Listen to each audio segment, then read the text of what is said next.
UVC पराबैंगनी प्रकाश का एक शक्तिशाली रूप जो सूर्य से किरणित होता है।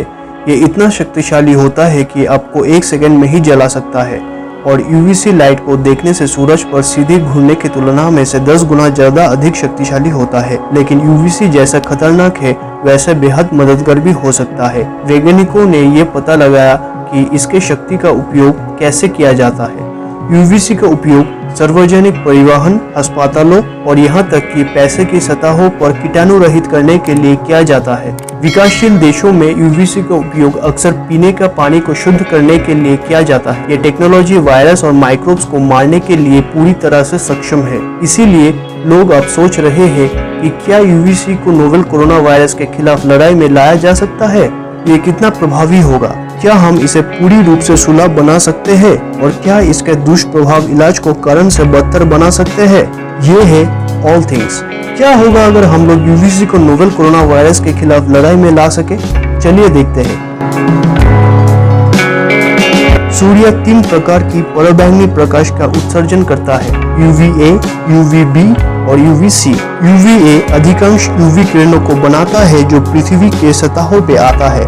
यूवीबी आपका डीएनए को नुकसान पहुंचाता है और आपके त्वचा को भी जला सकता है। और अंतिम है यूवीसी जो मनुष्यों के लिए पराबैंगनी विकिरण के सबसे हानिकारक प्रकार है और ये बैक्टीरिया और वायरस सहित अधिकांश सूक्ष्म जीवों के लिए घातक है। 20वीं शताब्दी के मध्य से नसबंदी और कीटाणु शोधन के लिए यूवी लाइट का उपयोग किया गया है, तो अब क्यों नहीं कर सकते हैं। क्या यूवीसी वर्तमान और भविष्य के महामारियों से लड़ने में हमारे लिए सबसे अच्छा तरीका हो सकते हैं।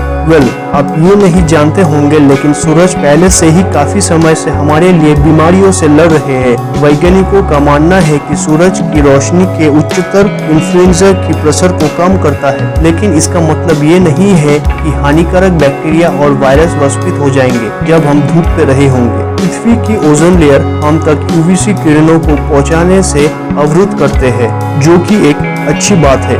वो किसी भी माइक्रोबियल बीमारी को मिटा सकते हैं। हमारे त्वचा भी गंभीर रूप से डैमेज हो सकते हैं। यदि हम वायरस को मारने के लिए यूवीसी लाइट का उपयोग करते हैं तो हमें एक कम हानिकारक संस्करण को चुनना पड़ेगा जिसे फार यूवीसी कहा जाता है। ये लाइट त्वचा को नुकसान पहुंचाए बिना बैक्टीरिया को मारता है। फार यूवीसी आसानी से बायोलॉजिकल पदार्थ को एब्जॉर्ब कर सकता है, जैसे कि ह्यूमन टिश्यू। हमारे त्वचा की बाहरी परत वास्तव में मृत होता है, इसीलिए यूवीसी किरणें हमारे शरीर के अंदर स्वस्थ कोशिकाओं के साथ संपर्क नहीं कर सकते हैं और कैंसर या अन्य बीमारियों का कारण बन सकते हैं। लेकिन माइक्रोब्स इतने छोटे होते हैं, इनके पास प्रोटेक्टिव लेयर नहीं होते हैं जो हमारे पास होते हैं। वो आसानी से फार यूवीसी लाइट द्वारा वाष्पित हो जाते हैं। ये टेक्नोलॉजी 50,000 से भी कम कीमत पे पाया जाता है और शायद कम भी हो सकता है अगर वो बड़े परिमाणों पर उत्पादित होते हैं। हम अपने सड़कें, पार्कों और पब्लिक ट्रांजिट्स के जगहों पर ये लाइट लगा सकते हैं जो कीटाणुओं को मार सके। हम इन्हें हैंडरेल्स पर भी स्थापित कर सकते हैं ताकि वो दिन के दौरान खुद को बंच कर सके। समस्या ये है कि यूवीसी किरणें हमें प्रकाश में आने वाले हर बीमारियों के खिलाफ पूर्ण प्रतिरक्षा की गारंटी नहीं दे सकते हैं। ये टेक्नोलॉजी इस बात पर निर्भर करते हैं कि वायरस कैसे फैलता है। यदि हम एक वायुजनित वायरस से निपट रहे हैं तो यूवीसी लैम्प से इलाज हो सकता है, लेकिन अगर ये एक ऐसी बीमारी है जो सीधी संपर्क में फैलता है तो यूवीसी लैंप्स हमें उतना मदद नहीं कर सकेगा। वायरस विभिन्न आकारों और आकृति में आते हैं, जिसका अर्थ है कि हमें हर नए वायरस के लिए हमारे यूवीसी लैंप की शक्ति और जोखिम समय को समायोजित करना होगा और समय की एक विस्तारित अवधि में भी कम खुराक उच्च ऊर्जा विकिरण के छोटे खुराक के रूप में घातक हो सकते हैं। जबकि हम एक अच्छे दिन में धूप के आनंद लेते हैं तब हमें रिंकल्स और कैटरेक्ट्स के विकसित होने का अधिक चांस हो सकता है। इसका मतलब है कि हम लोगों को हर समय सनस्क्रीन, बड़े चश्मे और टोपी के साथ घूमना पड़ेगा। लेकिन अगर ये तरीका आपको पसंद नहीं है तो इसके बारे में चिंता ना करें।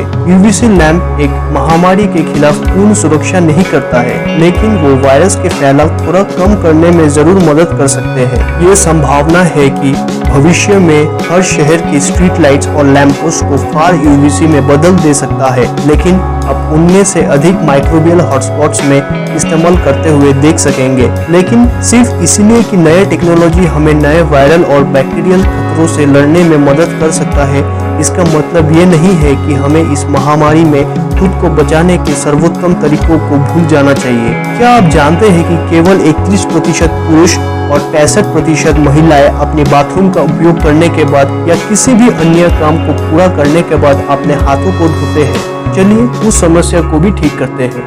अपने बाथरूम का उपयोग करने के बाद या फिर अन्य किसी भी काम को पूरा करने के बाद अपने हाथों को ठीक से धोएं।